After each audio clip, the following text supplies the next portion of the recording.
지난주 부활주일에 이어서 이번 주에는 창세기로 다시 돌아와서 하나님께서 우리 계시는 말씀을 우리가 같이 살펴보고 싶습니다. 믿음의 가문을 세우소서라는 제목으로 말씀을 묵상하면서 아담의 아들 가인, 그리고 셋, 그리고 그들이 각각 낳았던 자녀들, 자손들을 통해서 우리가 이 땅에 믿음으로 사는 기준, 그리고 우리가 실수하기 쉽고 넘어지기 쉬운 영적인 연약함에 대해서 같이 말씀을 통해서 살펴보고 오늘 같이 붙잡고 싶습니다.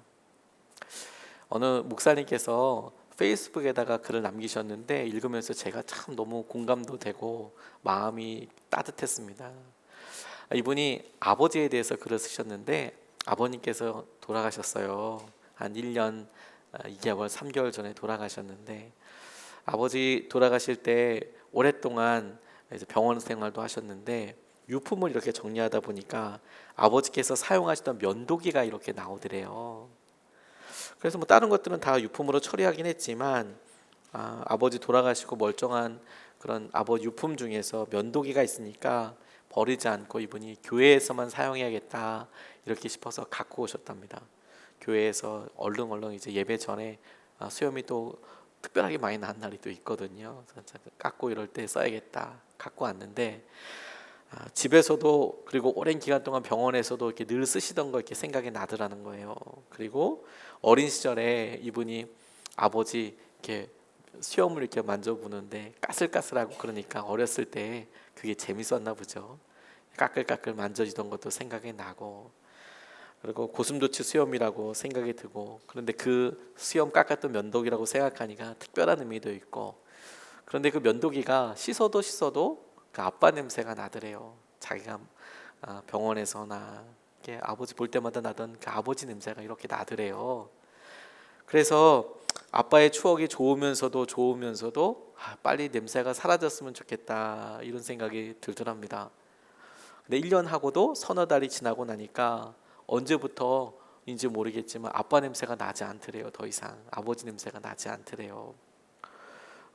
그러니까 왜 내 가슴에서는 더 이상 맡아지지 않게 됐는데 왜 더 아빠 냄새가 그리워질까, 이렇게 글을 쓰신 거예요.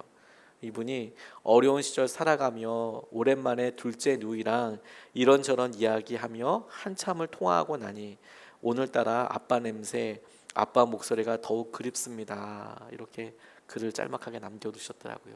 제가 그래서 이분 그 소개를 이렇게 한번 좀 봤어요. 그랬더니 저보다 연배가 훨씬 많으시더라고요. 아버님이 이제 나이가 드셔서 연로하셔서 돌아가셨는데 그 아버지에 대해서 그런 생각이 떠올랐느라고 저 마음이 되게 따뜻해지는 것 같았습니다. 우리가 어느 순간에 부모님의 생각과 부모님의 마음을 자연스럽게 받아들이고 우리의 삶에 투영하지요. 이렇게 비춰서 같이 바라봅니다. 그때 우리 어머니는, 그때 우리 아버지는 어떤 생각하셨을까? 이런 기분이셨겠구나. 그런 생각이 당연히 들죠. 근데 분명히 어느 순간인가 우리 자녀들, 우리와 함께 있는 우리 주위에 사랑하는 사람들도 똑같은 마음을 가질 거예요. 그때 우리 엄마 아빠는, 지금 우리들을 지칭하는 엄마 아빠는, 그때 우리 집사람은, 우리 남편은 어떤 생각이었을까? 그런 생각이 떠오르지 않겠습니까? 콩 심은 데 콩 나고 팥 심은 데 팥 나는 거잖아요. 뭐 이걸 뭐 대단한 진리다라고까지는 할 수 없지만 이건 상식 아닙니까? 콩 심은 데 콩 나고 팥 심은 데 팥 난다는 게 어렵지 않잖아요. 그러면 여러분, 우리에게 우리 부모님, 우리 아버지, 어머니, 사랑하는 사람들, 선생님의 흔적이 그대로 남아 있다면 오늘 우리가 남기는 흔적 또한, 오늘 우리가 반응하는 믿음의 반응 또한 누군가에게 똑같은 열매와 반향이 될 것이라는 것에 대해서 어렵지 않게 동의가 가능하지 않으시겠습니까? 오늘 가인이 남겨준 것, 그리고 아담이 남겨준 것을 통해서 하나님께서 우리에게 이렇게 우리가 물려주고 함께하고 나눌 때 일어나는 우리의 모습을 보여주시고 우리가 조심스럽게 우리의 연약함을 주님 앞에 올려드릴 수 있으면 좋겠습니다. 오늘 본문 말씀이 첫 번째로 우리에게 도전하시는 것을 쭉 묵상하는 가운데 단어 하나가 제 마음속에 확 찾아왔어요. 도시라는 단어입니다. 17절 18절 말씀을 보니까 가인이 자기 아내와 동침하니 아내가 임신하여 에녹을 낳았다. 그때에 가인은 도시를 세우고 그 도시를 자기 아들의 이름을 따서 에녹이라고 하였다. 에녹은 이랏을 낳고 이랏은 무드야엘을 낳고 무드야엘은 무드사엘을 낳고 무드사엘은 라멕을 낳았다. 이렇게 말씀하고 계세요. 주님께서 아담을 통하여서 하셨던 여러 일들이 가인과 아벨에서 순적하게 전달이 되지 않았어요. 오히려 가인이 아벨을 죽이는 안타까운 일이 있었습니다. 그리고 그것이 안타까운 그 다음 범죄로 이루어지게 됐어요. 가인이 범죄하였을 때 하나님께서 그에게 나타나셨습니다. 그리고 적극적으로 개입하셔서 그의 죄를 드러내시고 그에게 벌을 내리셨어요. 그리고 이어지는 본문이 오늘 말씀인데, 이 말씀이 이어져서 가인이 어떻게 살았는고 이렇게 보다 보니까 가인이 아내를 얻어서 아들을 낳았답니다. 그래서 가인으로부터 7대 이어지는 족보가 쭉 이어지게 돼요. 가인이 도시에 모여서 살았습니다. 도시를 만들었다라고 이렇게 나와 있어요. 아, 그렇구나. 편하게 살았나 보다, 같이 모여서 살았나 보다라고 생각하기 쉬운 이 도시라는 단어가 가인의 삶에는 특별한 의미가 있겠다고 묵상하면서 생각하게 됐습니다. 왜냐하면 창세기 4장 12절 말씀에 보면 가인이 하나님께 받았던 벌이 있어요. 이렇게 나와 있습니다. 내가 밭을 갈아도 땅이 이제는 너에게 효력을 더 나타내지 않을 것이다. 너는 이 땅 위에서 쉬지도 못하고 떠돌아다니게 될 것이다. 이렇게 말씀하고 계세요. 그가 범죄하였을 때 넌 이 땅에서 떠돌아다니는 삶이 될 거야. 이렇게 말씀하셨어요. 자, 하나님께서는 그렇게 말씀하셨지만 가인의 삶을 보니까 가인은 실제로 떠돌아다니려고 하지 않았습니다. 도시를 만들었어요. 그가 왜 그랬을까 짐작할 수 있는 여러 구절들이 있습니다. 자기를 해하려고 하는 사람이 있을 거라고 두려워해서요. 사람을 만나면 어떻게 합니까? 그 사람들이 나를 죽이려 할 겁니다. 이렇게 반문했던 것도 있습니다. 그래서 아담이 선택한 것은 뭐냐면 하나님께서 너에게는 이런 삶이 있을 거야. 너는 유리방황하면서 살게 될 것이다가 아니라 나는 내게 있는 이 운명과 이 두려움을 나 스스로 지키기 위해서 나는 도시를 지을 거야. 나는 물러나지 않을 거야. 내 힘으로 이거 잘 지키면서 살아볼 거야. 그렇게 결정했다는 거예요. 도시를 만들어서 사람들로부터 나를 보호할 뿐만 아니라 내가 갖고 있는 거 뺏기지도 않을 거고 이것이 내게 있어서 중요한 기준이 될 거야. 이게 가인의 삶이었다라는 겁니다. 도시라는 것은 그가 자신의 삶을 의지해서 살았다는 거예요. 하나님이 아니라 이제 내가 축적하고 내가 갖고 있는 힘으로 내가 알아서 할 테야. 이런 것을 표현하는 것이죠. 그런데 여러분 이렇게 도시를 만들어서 내가 내 것을 차지하고 살면 그러면 빼앗기지 않을 것 같고 두려움이 없어질 것 같잖아요. 근데 그렇지 않습니다. 오히려 하나님께서 우리에게 주신 소중한 기회, 만남의 기회, 다시 시작할 수 있는 기회조차 놓치는 경우들이 너무 많아요. 가인이 도시를 만들었다라는 것의 의미가 자기의 삶에 있어서 내가 나름대로 할 거야. 그런 것이었어요. 그런데 여러분 우리가 가만히 가인의 이야기를 보면 남의 이야기만이 아니라는 것을 알게 됩니다. 왜? 우리도 자녀들을 위해서 도시를 만들며 살고 있지 않습니까? 우리도 미래에 우리 자신을 위해서 도시를 만들고 싶어 하지 않습니까? 우리도 우리 가정을 위해서 우리 사랑하는 사람들 지키기 위해서 무언가 더 안정되고 무언가 더 사람들이 부러워할 만하고 뭘 더 갖고 쌓고 그리고 뺏어서라도 그걸 우리 수중에 놓고 다른 사람들과 비교하면서 살고 있는 것은 아닙니까? 자녀들을 위해서 성을 쌓고 자녀들을 위해서 보다 안전하게 우리 자신을 위해서 만드는 삶, 이게 가인만의 이야기일까? 그런 생각을 해보게 됐어요. 오히려 우리가 하고 있는 대부분의 중심이 그와 같이 살고 있는 것은 아닐까? 우리의 연약함에도 불구하고 우리가 그런 삶을 살아요. 우리가 얼마나 자기 중심적인지 아세요? 김난도 교수님이라는 분이 해마다 트렌드 코리아 그리고 연도 이렇게 써서 책을 내세요. 올해는 트렌드 코리아 2020이라는 책으로 올해의 어떤 트렌드가 이어지게 될 것이다 이런 이야기를 이렇게 쓰셨더라고요. 몇 년마다 흥미있게 읽고 있는데 올해 이렇게 읽으면서 그 중에 한 대목이 제 마음속에 깊이 있게 의미 있게 다가왔습니다. 이분이 편리니엄이라는 이야기를 이렇게 쓰셨어요. 거의 단어를 만드세요. 편리하다라는 편리함과 그 왜 프리미엄이잖아요. 프리미엄 좀 더 좋다. 왜 우유도 프리미엄이 있고 뭐 어디도 뭐 프리미엄이 있잖아요. 좀 더 좋다. 뭐 이런 의미로 쓰이지 않습니까? 그래서 편리함을 위해서 이 프리미엄을 추구하는 그래서 편리미엄 이렇게 신조어를 만들었어요. 그래서 이 편리미엄의 기본적인 세대를 이루는 것, 그렇게 사는 사람들은 어떤 사람들인가 소개하고 있냐면 주로 3, 40대, 우리가 밀레니얼 세대라고 이야기하는 3, 40대를 이야기하더라고요. 그런데 저는 50대도 60대도 똑같은 일을 근래에 들어서는 경험한다고 생각하게 되었습니다.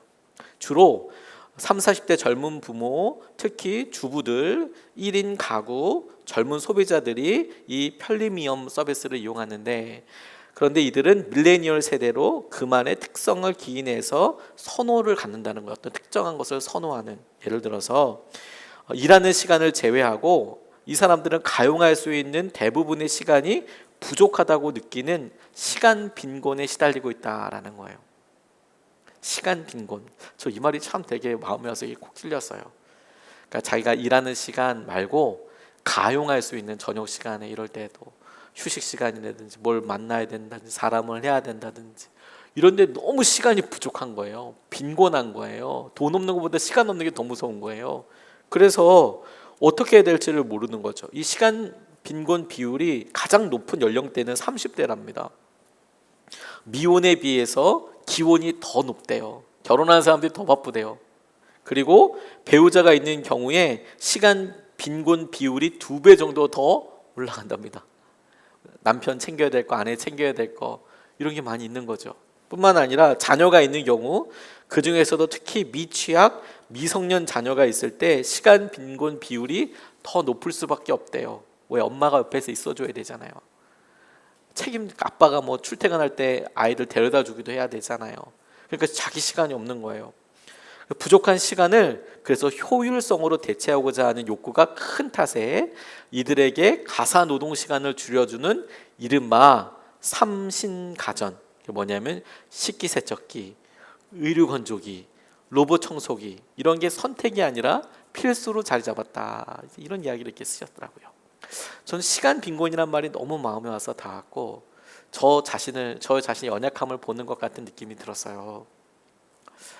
열심히 살려고 계획을 세우려고 있지만 결국에 제 연약함이 시간이 부족하다. 사실 시간이 부족하다는 게 아니라 바쁜 시간이 있는 거거든요. 계속 1년 내내 바쁠 수는 없잖아요. 24시간 바쁠 수는 없잖아요. 바쁜 시간이 있는데 유독 그렇게 어렵고 힘든 것들을 봐요. 그래서 그걸 지키기 위해서 또 뭔가를 결정하고 뭔가를 결단하고 또 공부할 계획을 세우고 어떻게 할 계획을 세우고 막 그렇게 갑니다. 그렇게 아등바등 살아가요. 가만히 저한테 보니까 제게 있어서는 이게 제가 제 미래를 만드는 도시 만드는 거더라고요. 도시 만드는 거. 뭔가 의지해서 내가 시간을 절약해서 내가 책임져야 될 것 같고 내가 해야 될 것 같고 내가 그것으로 해서 어떤 결과를 내야 할 것 같고 그렇게 계속 살아가면서 스스로 너무 힘들게 하는 거죠. 제게는 시간이지만 어떤 분들에게는 돈도 되더라고요. 재정도 되더라고요. 내가 보다 더 유익한 삶을 살기 위해서 내가 돈을 모아야 해. 건강해야 해. 내가 자녀들과 함께하는 것과 모든 여러 일들에 있어서 내가 도시를 세워서 내가 책임져야 돼. 그렇게 가는 것들이 참 많아요. 그래서 우리 자녀들에게도 똑같이 사랑하는 사람에게도 그 도시를 만들어서 안전하게 세워주려고 그렇게 노력합니다. 그런데 여러분, 최근에 우리가 이것이 얼마나 허망한 일인지 경험하고 있지 않습니까? 코로나19로 인하여서 있는 사람이나 없는 사람이나 건강한 사람이나 젊은 사람이나 모든 사람들이 다 이거 한번 걸리면 다 어려움 당하는 거구나. 다 어려움 당할 수 있는 거구나. 이거 우리가 스스로 지킨다고 될 수 없는 영역들이 있구나. 깨닫고 있지 않습니까? 이 일을 우리가 역사적으로 마음 아프게 경험했던 적이 있어요. 여러분들 다 기억하실 거예요. 최근에 4월 16일 세월호 사건이 있었던 그날을 우리가 같이 또 맞았습니다. 304명의 사람들이 사망 혹은 실종하게 됐어요. 그 사건이 온 국민한테 정말 내적인 상처와 트라우마로 있었어요. 저는 한동안 그 해 그리고 그 다음 해에 세월호를 설교 시간에 언급도 못했습니다. 왜냐하면 마음이 너무 힘들어가지고 막 눈물이 날 것 같고 어려워서 세월호 얘기는 거의 하지도 못했어요. 그런데 지금도 먹먹하기도 하지만 가만히 보니 우리가 자녀들 교육을 위해서 좋은 거 다 하지 않습니까? 뭐 필요하다 그러면 뭐 다 사주려고 노력하고요. 영어 공부한다 그러면 뭐도 해주고 비싼 학원도 다니고 다 그렇게 한단 말이죠. 그리고 어디 가서 체험하는 게 좋다 그러면 제주도 못 보내겠습니까? 더한 데도 보내려고 하잖아요. 그렇게 철옹성처럼 아이를 위해서 제일 좋다는 도시 만들면서 꽤 살았어요. 그런데 그 안타까운 일, 그날 사고를 보니까 그게 얼마나 허망하고 안타까운 일인지 다 드러났어요. 그 아이들이 마지막에 남긴 문자들을 다시 한번 찾아봤어요. 이렇게 남겼더라고요. 물이 들어차는 선실에서 17살 딸이 엄마 전화기에 제 얼굴을 찍어서 띄우며 말했다. 어떻게 엄마, 안녕, 사랑해. 아들은 엄마에게 문자를 보내 고백했다. 엄마, 말 못할까봐 미리 보내놓는다. 사랑해. 딸은 도리어 아버지를 다독였다. 아빠 걱정 마. 구명조끼 입고 애들이랑 뭉쳐 있으니까. 연극반 아이가 남긴 말도 사랑한다였다. 연극부 다들 사랑해. 내가 잘못한 거 있으면 용서해줘. 2학년 4반 아이들이 담임 선생님과 나눈 대화방 문자도 전부 사랑합니다로 끝났다는 거예요. 사랑합니다. 사랑합니다. 모든 국민들이 아이들이 사랑한다는 말 남기고 그렇게 안타까운 일 당했다는 말에 얼마나 허망하게 마음 아프게 가슴을 찢었습니까? 더군다나 이 아이들이 잘못된 선택과 잘못된 인도를 따라서 이렇게 하라고 했는데 그대로 따랐다가 그런 일을 당했다고 하니 참 우리의 모습을 그대로, 누구 욕할 게 아니라 우리의 모습을 그대로 보는 것 같아서 너무 마음이 찢어지게 아팠잖아요. 우리가 세우고 있는 도시가 다 그래요, 여러분. 우리가 아이들을 애들을 위해서 해주는 모든 것들이, 사랑하는 사람들을 위해서 해주는 그런 도시 세우기가 세워주고 나니까 그걸로 두려움이 사라지는 것도 아니고요. 그것이 보호가 되는 것도 아니에요. 그런데 도시를 세워놓고 우리는 그것이 우리의 모든 것인 양, 두려움을 피할 수 있는 것인 양 그렇게 살아갑니다. 그게 가인에게 있었던 특징이에요. 그가 자기의 아들 이름을 따서 그렇게 이름을 지어놓고 그 도시를 세우면서 살았지만 그건 오히려 그의 연약함과 영적인 현실을 보여주는 것이었습니다.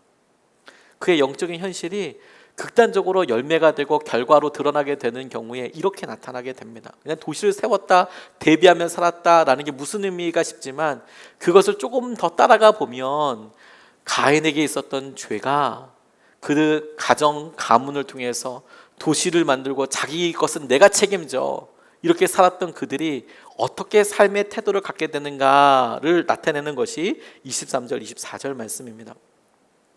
람եկ이 자기 아내들에게 말하였다. 아다와 실라는 내 말을 들어라. 람եկ의 아들들은 내가 말할 때에 귀를 기울여라. 나에게 상처를 입힌 사람을 내가 죽였다. 나를 상하게 한 젊은 남자를 내가 죽였다. 가인을 해친 벌이 7갑절이면 람եկ을 해치는 벌은 77갑절이다. 이렇게 이야기합니다. 가인의 사건 이후에 람եկ이 동일한 범죄를 짓게 됩니다. 가인은 말도 안 되게 자기 동생 아벨을 쳐 죽였잖아요. 용서받지 못할 일이죠. 하나님께서 그에게 벌을 주셨습니다. 그런데 그런 일이 라멕 때 다시 일어나게 됐어요. 가인과 라멕은 같은 시기를 살았습니다. 나이 차이는 있었지만 당시에는 오래오래 살았으니까요. 근데 이 라멕이 자기가 한 행동에 대해서 설명하는 것을 보면 라멕의 말만 나와 있으니까 도대체 이 맥락 가지고 무슨 일 때문에 이런 일이 있게 됐는지는 알 수가 없습니다. 자기가 상처를 입었다. 그래서 나는 어떤 남자를 죽였고 그 사람은 젊은 사람이다. 이런 정보들은 있지만 왜 싸웠는지, 어떻게 된 건지 이런 건 알 수가 없어요. 그래서 라멕이 이야기한 걸 가지고 이 싸움이 어떻다 저떻다 이렇게 더 깊이 이야기할 수는 없을 것 같습니다. 그런데 라멕이 이야기하고 있는 줄거리는 뭐냐면 정당방위였다는 거예요. 나를 치길래 나도 쳤다. 그러다 보니까 죽였다. 이런 내용이죠. 그게 뭐 별거냐 싶지만 그 다음에 이어지는 내용이 뭐냐면 이 라멕은 가인이 했던 일을 알고 있어요.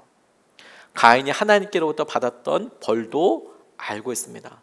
가인이 유리방황하면서 살게 될 거라는 하나님의 말씀에 그러면 사람들이 만나서 날 죽이지 않겠습니까?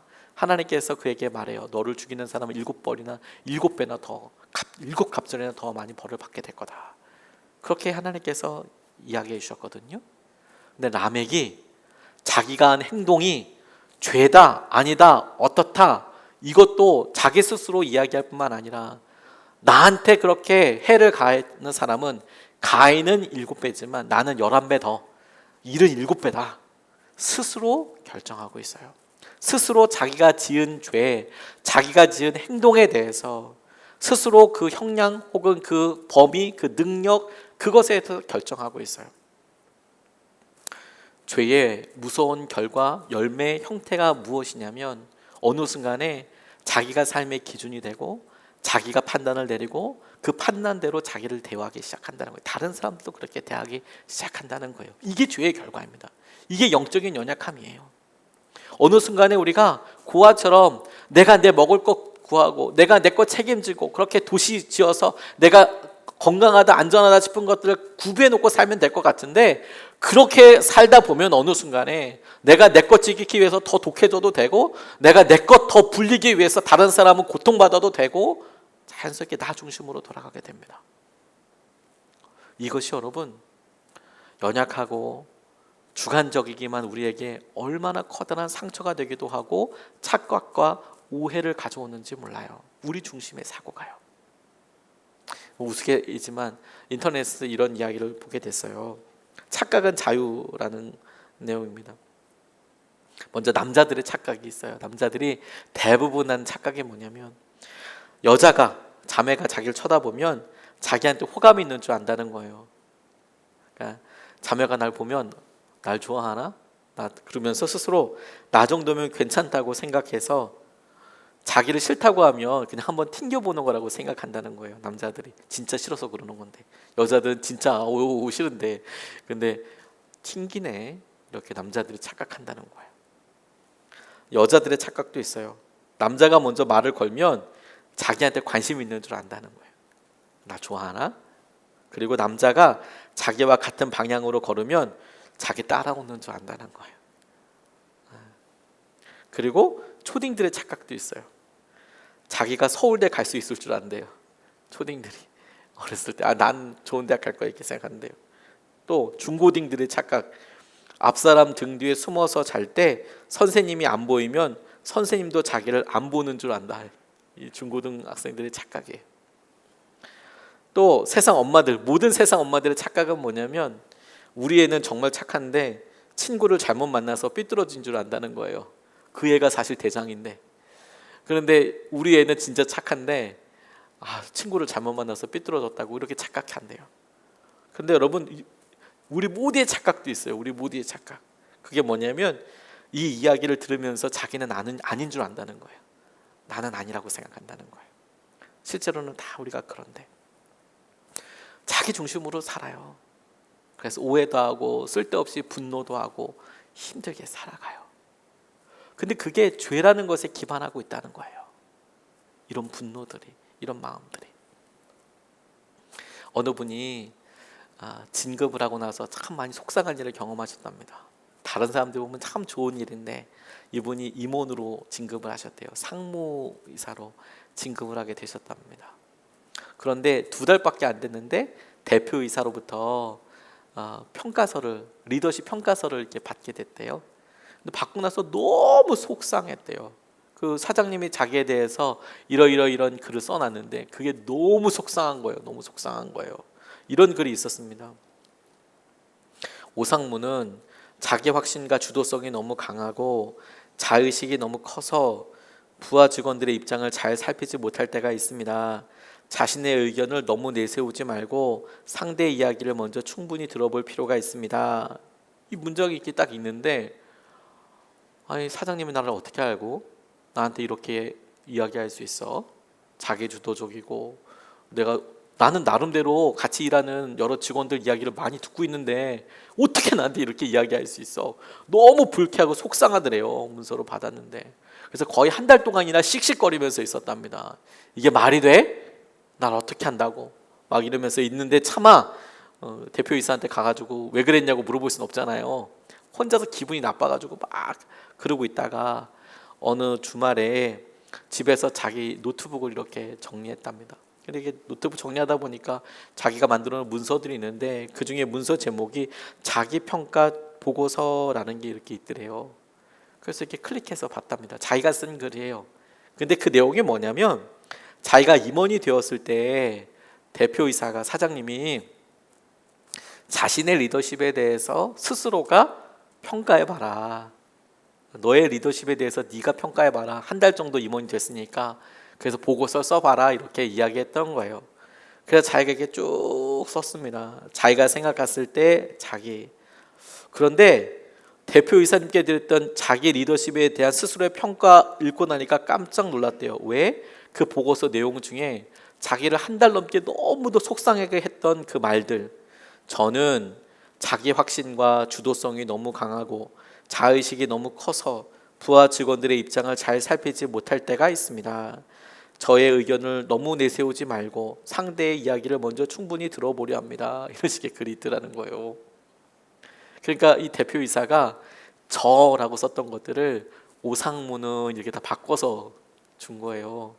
저는 뭐 리더십이 어떻고 저는 어떻게 된 걸 갖다가 오상무는 이렇고 오상무는 이러니까 이렇게 했으면 좋겠습니다 라고 그 말만 주어만 딱 바꿔가지고 다시 리턴 메일을 보내준 거죠.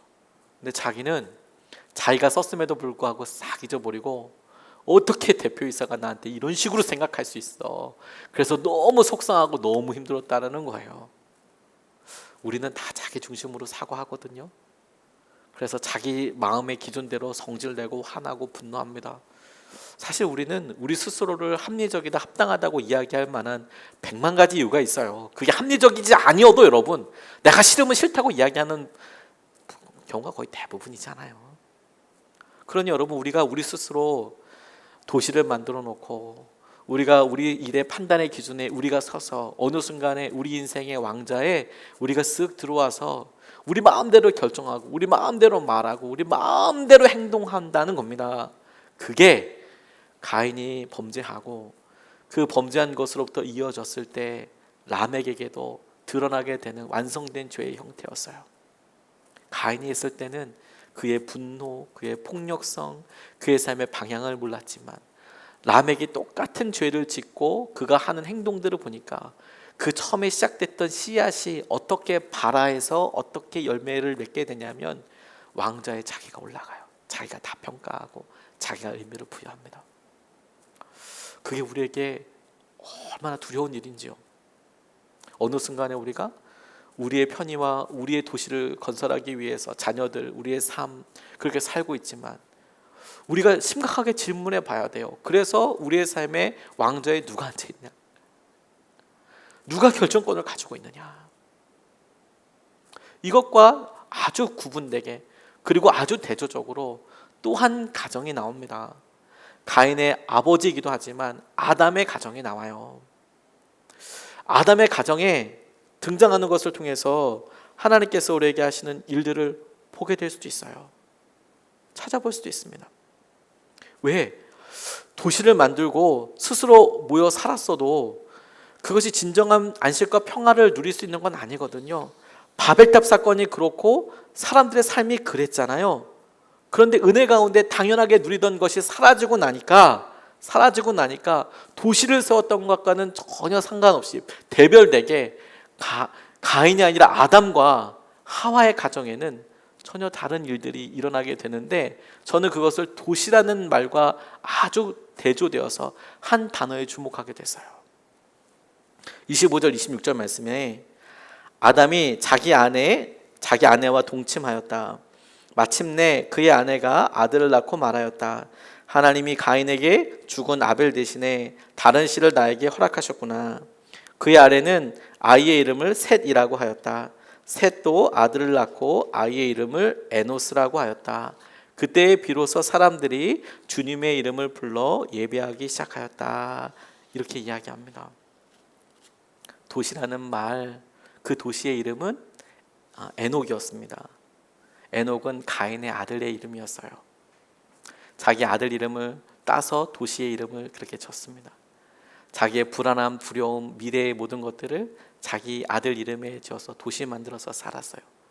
그런데 여기에 아담이 낳았던 셋이 낳았던 에노스라는 것도 똑같이 그들 삶의 믿음의 고백이라는 생각이 들었어요.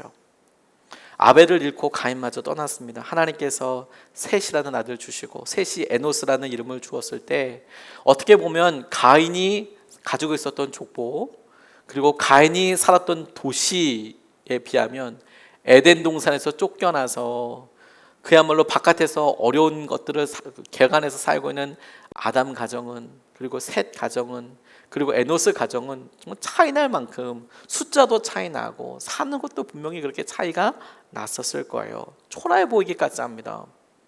그런데 이 에노스라는 말의 뜻을 좀 더 주목해 보게 돼요. 이런 초라함 가운데 실제로 에노스라는 뜻이 에노시라고 이렇게 히브리어로 있는데 연약한 사람, 죽을 수밖에 없는 사람이란 뜻이에요. 연약한 사람, 죽을 수밖에 없는 사람. 가인에게 하나님께서 너는 이 땅에서 유리방황하면서 살 거야.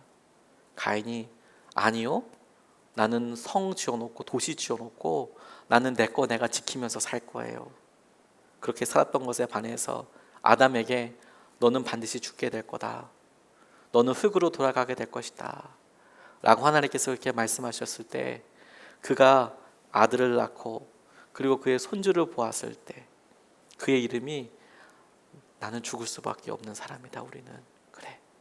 하나님께서 떠나서 우리에게 주신 말대로 우리는 그렇게 연약하고 하나님의 말씀대로 하나님의 뜻대로 우리의 삶에 그렇게 이루어지게 될 것이다. 그렇게 고백하게 돼요. 그의 연약함에 대해서 스스로 고백하게 됩니다. 그런데 여러분 그때에 비로소 시작된 것이 있어요. 내가 연약한 사람이다. 도시에 비하면 에녹이란 이름에 비하면 에노스란 이름 부서지기 쉽고 그 인생 그대로이지만 가인이 지은 도시에 비하면 가인의 삶은 능력 있어 보이고 그렇게 창창해 보이지만 하나님의 뜻에 반하여 하나님의 말씀에 반하여 스스로 개척하고 사는 것 같지만 반해서 아담은 그에게 이루어진 대로 그렇게 벌받고 사는 것 같지만 그들이 그렇게 살면서 어려움 가운데 죽을 수밖에 없다. 하나님 말씀대로 내게 하신 대로 그들이 이루어질 수밖에 없다라고 고백했던 그 순간에 비로소 시작된 게 무엇이냐면 예배가 시작돼요. 비로소 예배가 시작돼요. 26절 말씀에 셋도 아들을 낳고 아이의 이름을 에노스라고 하였다. 그때에 비로소 사람들이 주님의 이름을 불러 예배하기 시작하였다. 그때 비로소 사람들이 주님의 이름을 불러 예배하기 시작하였다. 연약해지니까 주님의 이름을 찾게 돼요. 연약해지니까 주님의 뜻대로 주님 제게 하신 그 말씀을 그대로 이루십시오. 연약해지고 나니까 제게 있어서 주님께서 저의 마음을 낮추시고 저의 가난함을 드러내시고 저 연약함에 제가 아직도 극복하지 못하는 여러 일들을 이렇게 부딪히게 하시면서 그것이 처음엔 속상하기도 하고 자존심 상하기도 하고 누군가에게 부탁한다거나 제 상황을 이야기한다는 거거나 이런 거 참 제가 쓸데없는 자존심과 쓸데없는 마음을 많이 갖고 있었더라고요. 근데 그런 연약함이 드러나고 깨지고 보여지고 그래서 너무 속상하고 힘들고 그런 시기를 가만히 주목하게 되니까 힘들고 어려운 시기를 통해서 결국에는 주님을 보게 돼요. 주님을 바라보게 돼요. 아담이 골리앗을 이길 때 골리앗을 물매로 잡아서 이길 수 있었던 이유는 순전히 그에게 칼이 없었기 때문이잖아요. 다윗에게 칼이 있었고 그가 어려서부터 검술을 연마했으면 칼 가지고 이겼을 거예요. 근데 그에게 칼 없었어요. 물매밖에 없어서 물매라도 들고 이긴 거 아니겠어요? 제게 칼 없다고 나한테는 저런 사람들이 갖고 있는 도시도 없고 이런 의지할 바도 없고 아무것도 없지만 근데 주님께서 그런 연약함을 통해서 비로소 주님 앞에 저의 겸허한 모습, 제 진짜 모습을 드러내시더라고요. 그리고 주님을 보게 하시는 거예요. 우리가 온라인 예배로 지난 2달 정도를 같이 섬겼습니다. 여러분 우리가 자녀들을 놓고 한결같이 기도했어요. 가정을 놓고 한결같이 기도했어요. 부모님을 놓고 기도하신 분들을 떠올려 보십시오. 부모님들과 함께 예배 드릴 수 있게 되는 날이 오게 해달라고 기도하셨잖아요. 그 부모님들이 교회까지 오시는데 얼마나 힘들어요. 근데 여러분 그렇게 기도했었는데 여러분들에게 2달여 시간 동안 여러분들이 직접 부모님 댁에 가서 함께 예배할 수도 있었잖아요. 그거는 부모님들이 오셔서 예배하는 것보다는 훨씬 낫지 않습니까? 근데 그렇게 보셨나요? 우리가 자녀들한테 믿음을 전해주게 해달라고 그렇게 이야기했잖아요. 기도했잖아요. 그렇죠? 근데 여러분 정말 아이들을 붙잡아 놓고 새벽 예배든 혹은 주일 예배든 이렇게 붙잡아 놓고 같이 예배가 드려지던가요? 그런 기회들이 우리에게 이렇게 있었는데, 드릴 수 있는 기회를 가졌는데 정작 우리의 삶에 분주함이 드러나고 우리의 삶에 진짜 무엇을 붙잡고 있는지가 다 드러나요. 그래서 우리가 애들 데리고 건사하고 그냥 우리 스스로도 그 앞에 TV 앞에 그 앞에 노트북 앞에 앉아가지고 이거 그냥 예배 시작하게 해도 진짜 바지조차 갈아입기 부산할 정도로 너무 힘들고 부산해요. 마음은 어떤가요? 마음은 예배 드릴 만한 마음으로 예배 앞에 서셨나요? 앉으셨나요, 여러분? 마음은 충분히 기도하는 마음으로 계셨나요? 야, 거기 이거 어떻게 된 거야? 이거 끝나자마자 저 가스불 저거 지금, 혹은 지금 여러분 설교 들으시다가도 몇 번씩 가스불을 하고 그 다음에 어떻게 하고 카톡 받으시느라고 그렇게 하진 않으셨나요? 그런데 그런 연약함에 대해서 뭐 탓하거나 그러려고 하는 게 아닙니다. 우리가 그럴 수밖에 없는 존재예요. 딱 그만큼이에요. 그러니까 여러분 우리에게 비로소 주님의 은혜가 간절해지는 거 아니겠습니까? 그래서 다시 시작할 수 있는 건 아니겠습니까? 그래서 주님의 은혜와 마음을 붙잡아야 되는 건 아니겠습니까? 저희 교회 처음 개척하고 이렇게 서게 될 때 제게는 뭐 3년 4년밖에 안 되지만 추억이자 자랑이자 이런 일들이 많이 있어요. 여러분 들어오시다 보면 상담실 있잖아요. 이게 제 목양실이었습니다. 제가 다른 목사님들 그런 얘기 종종 해요. 제 목양실이 컨테이너였다고. 컨테이너 진짜 추웠다고 그 얘기 참 많이 합니다. 너무 추웠다고, 너무 덥고 너무 춥고 둘 다 했다고 그런 얘기 해요. 과거 얘기처럼 이야기하죠. 얼마 되지 않았습니다. 근데 제가 어느 순간에 지금은 뭐 그렇다고 해서 또 엄청 좋은 뭐 목양실을 공장장실을 쓰고 있는 건 아니지만 그래도 컨테이너보다 조금 나아진 것 같다고, 제가 뭐 얼마나 대단한 목사라고 얼마나 대단한 사람이라고 어느 순간에 교만해지고 그러고 싶잖아요. 그런데 주님께서 들어올 때마다 보게 해주세요. 내가 원래 시작했던 곳은 이곳이고 나 언제라도 이곳에 다시 돌아가서 같이 시작할 수 있지, 예배할 수 있지, 이런 생각하게 해주세요. 그리고 생각해 보세요. 예수님의 사람들 교회 이렇게 하면서 제 처음에 개척할 때 제일 큰 두려움이 뭐였는지 아십니까? 몇 번 나누기도 했지만 저희 교회는 처음에 100% 파송 선교사로 만들어진 교회잖아요. 지금은 물론 성도님들이 훨씬 더 많으십니다. 등록하신 성도님들이. 그런데 연약한 담임 목사로서의 입장은 이랬어요. 우리 파송 선교사분들이 어떻게 해주실지 전혀 모르는 상황이니까 그래도 교회 계속 나랑 같이 함께 있을 사람이 누군지 1년이든 2년이든 3년이든 5년이든 가실 사람이 누군지 이걸 모른다는 것 자체가 너무 두려웠어요.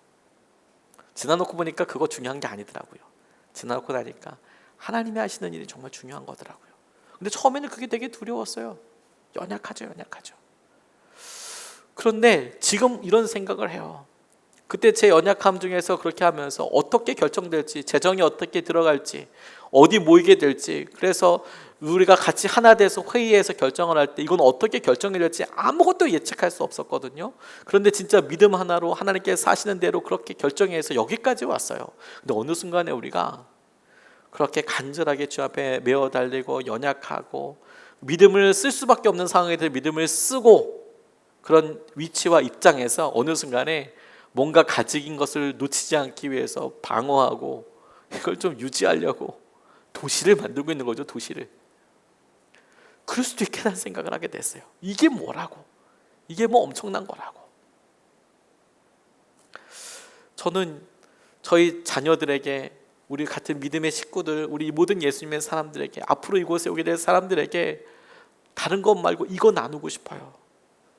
저는 우리 교회가 카타콤 같은 교회가 됐으면 좋겠어요. 카타콤 같은 교회. 카타콤은 건물이나 그 외적인 공간이 아니에요. 카타콤은 지하 무덤이기도 하고요. 거기에 사람들이 예배드렸던 공간도 있고요, 밥을 먹었던 생활 장소도 있었답니다. 그런데 그곳에 공간이 넓으면 그게 뭐 얼마나 넓겠어요. 지하에 생활 공간이 넓으면 뭐 얼마나 럭셔리했겠어요. 지하에 불도 안 들어오는데, 무덤 옆에 있는데. 그들은 건축물, 생활 환경 남겨주려고 하지 않았어요. 바로 바로 그 아버지의 어머니가 그 옆에 시신이 되어서 누워 있어요. 왜 거기에 누워 있느냐가 중요했어요. 왜 빛을 포기하고 왜 사람들과 같이 살지 않고 그곳에 숨어 살고 있는지 이유가 더 중요했어요. 카타콤은 공간과 건물이 아니라 생활 방식이었거든요. 생활 양식. 어떻게 살아야 할 것인가? 어떻게 반응해야 될 것인가? 어떻게 말해야 될 것인가? 어떻게 만나야 될 것인가? 그게 다예요. 우리가 우리 아이들에게 뿐만 아니라 우리가 언제든지 주님께서 우리에게 주신 대로 우리 부모님들에게, 배우자에게 똑같은 마음과 똑같은 생각을 해야 하는 거 아니겠습니까? 생활터를 만들도록 주님께서 우리에게 생활 습관과 우리에게 소망을 주시도록, 우리가 진정한 우리의 모습을 찾도록 그렇게 하지 않겠습니까?